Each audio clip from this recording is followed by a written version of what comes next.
Last time we took a look at a few basic kits, the kind that any beginning modeler could pick up and assemble without any previous experience.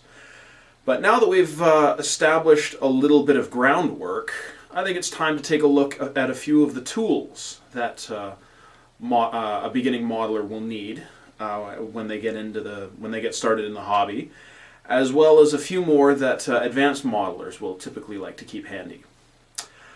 First and foremost, every modeler needs a good hobby knife. A basic hobby knife has a simple metal handle with an X-shaped chuck that can accept several different types of blades, but the modeler's best friend is the simple number 11.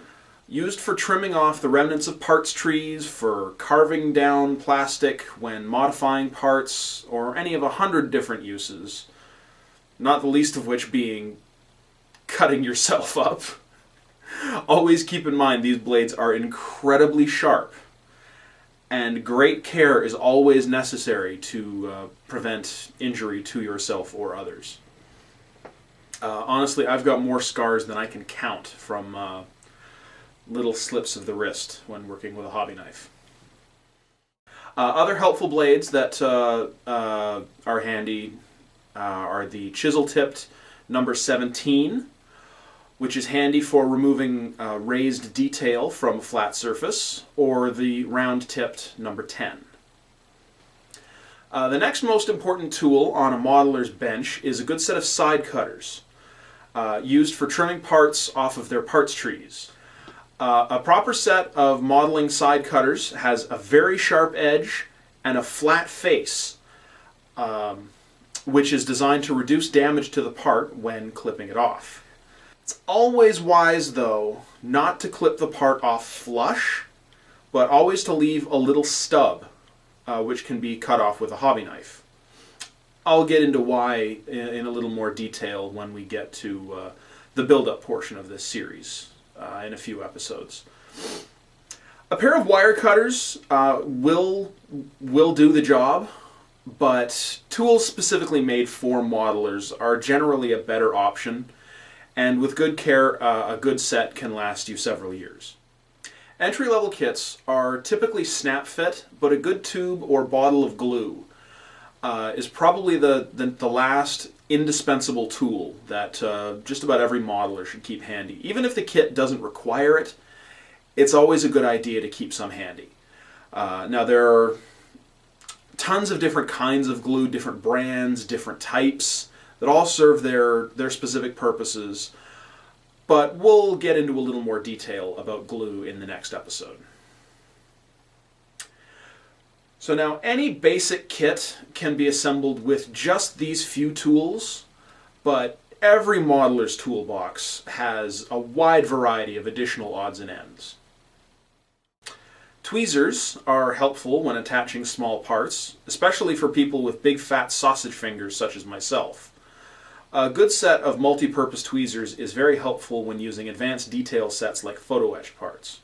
Some kits will require that you drill holes in the parts. For example, one variant of an aircraft might have you mount a missile rail on the underside of the wing, while another may not. So the manufacturer will leave the hole for the modeler to drill out, and the tool for that job is called a pin vise. Drill bits can vary in size from micro and extremely fragile up to a couple of millimeters. Not all kits have parts that fit together perfectly.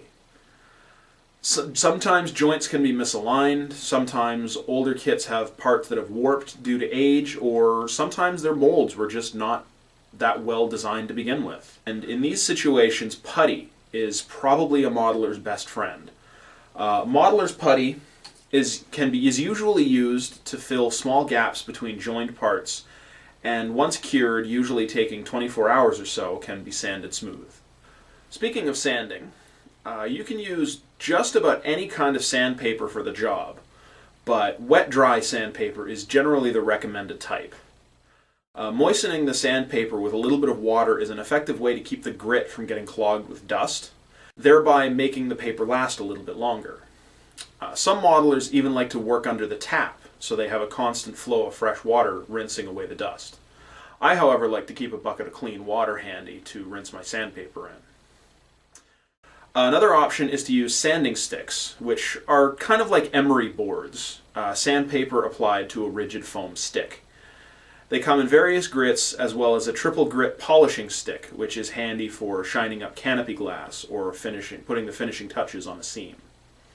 The downside of puttying and sanding is that it can damage or fill in existing molded detail, such as the finely engraved lines between surface panels. This is where a scribing tool comes in handy. It may look like a dental tool, but when pulled along a model surface with a little bit of pressure, it'll cut a fresh panel line into the surface. It's a tricky tool to get the hang of, and I still haven't quite perfected my technique yet. So don't go expecting to completely rescribe an entire model on your first try. It is something that will take a lot of practice. Once the surface of your model is prepared, it's time to get on to paint. But first you have to protect those clear parts with some masking tape. I'll get into this a little bit later once I get to the build project, but simple modeling masking tape comes in a lot of different sizes, from narrow pinstriping tape to wide tape for covering very large areas. Tamiya brand yellow tape is my personal preference. It's very low tack, comes in 3 sizes, 2 of which come with dispensers for ease of use. Masking tape for house painting, your standard 3M type of masking tape, can be used as well, but it is much stickier than tape made for modeling purposes and can often leave a little bit of residue behind on the model surface, especially if you're working in a warm or humid climate or if you leave the tape on for more than a few days. Finally, we have something no modeler ever, anywhere, should be without. A fat stack of modeling magazines. I've been a reader of Fine Scale Modeler for several years, and I've learned a great many tricks during those years. Published monthly, well, mostly, every issue is chock full of articles about new techniques, as well as reviews of new models and products, though it tends to focus more directly on aircraft, armor, and naval subjects. For automotive modelers, the counterpart to Fine Scale Modeler is Scale Auto Magazine, which likewise has articles about techniques and reviews of new products. So those are the basic tools that just about every modeler will have in their toolbox. There are a lot more of them out there, most of them having very specialized uses, but I'm trying to stick to the basics here. Next time we're going to take a bit of a closer look at glue, the kinds that modelers use and what exactly it is that makes them different. Thank you everyone out there for watching, and happy modeling.